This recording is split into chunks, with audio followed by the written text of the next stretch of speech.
नए को स्वीकार करना साहस की बात है, क्योंकि पुराने को स्वीकार करने में सुविधा और सुरक्षा है, तो नए में असुविधा असुरक्षा का भाव।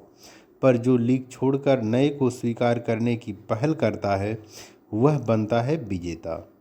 हमारे सामने समस्या यह है कि ज़िंदगी रोज़ नए नए सवाल खड़े कर देती है और हमारे पास पुराने समाधान हैं। अछूत के बारे में सवाल उठता है तो हम मनुस्मृति खोलकर बैठ जाते हैं। 3000 साल पहले मनु ने क्या कहा है, उसका आज क्या उपयोग हो सकता है। जिंदगी का कोई सवाल उठता है तो गीता खोलकर समाधान ढूंढा जाता है। यह सही है कि गीता समस्या का उत्तर है। अर्जुन के सामने जब सवाल उठ गया था, तब उसका उत्तर आया, वह गीता में है। लेकिन जब अर्जुन ने यह सवाल उठाया, तब श्री कृष्ण ने कोई पुरानी किताब खोलकर उसका उत्तर नहीं दिए थे। वे चाहते तो वेद खोलकर सुनाने लगते अर्जुन को, लेकिन कृष्ण ने अर्जुन की समस्या का सामना किया और उसका जवाब दिया। नई चेतना का अर्थ है कि उसके पास कोई बधा हुआ उत्तर नहीं है, कोई बधे हुए सूत्र नहीं है। उसके पास जगी हुई चैतन्य आत्मा है। उस आत्मा को वह सवाल के सामने खड़ा कर देता है। हम किसी को शीशे के सामने खड़ा कर दें तो उसमें उसकी तस्वीर बन जाती है। आईने के पास अपनी कोई तस्वीर नहीं होती।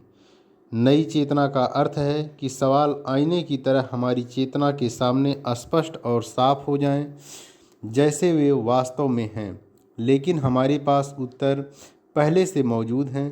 सच तो यह है कि सवाल को ठीक से समझ लेना ही उसका समाधान है। जवाब तो चेतना से आ जाएगा, लेकिन सवाल को समझने का सवाल है। सवाल हम इसलिए नहीं समझ पाते क्योंकि हमारे पास पहले से तय जवाब होते हैं। पुराने का मोह अकारण नहीं है।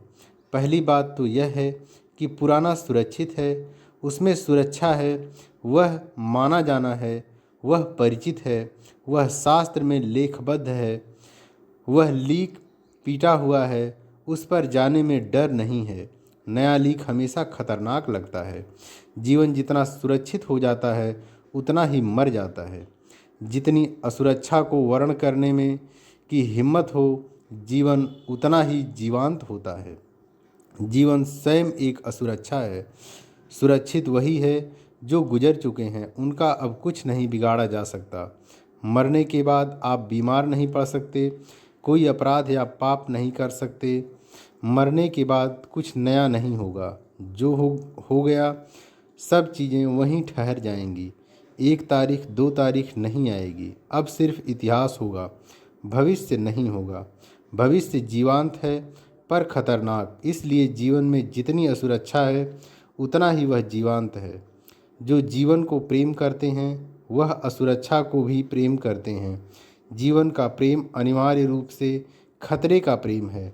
जो लोग जीवन में प्रेम नहीं करते, वे सुरक्षा को प्रेम करते हैं। धन्यवाद।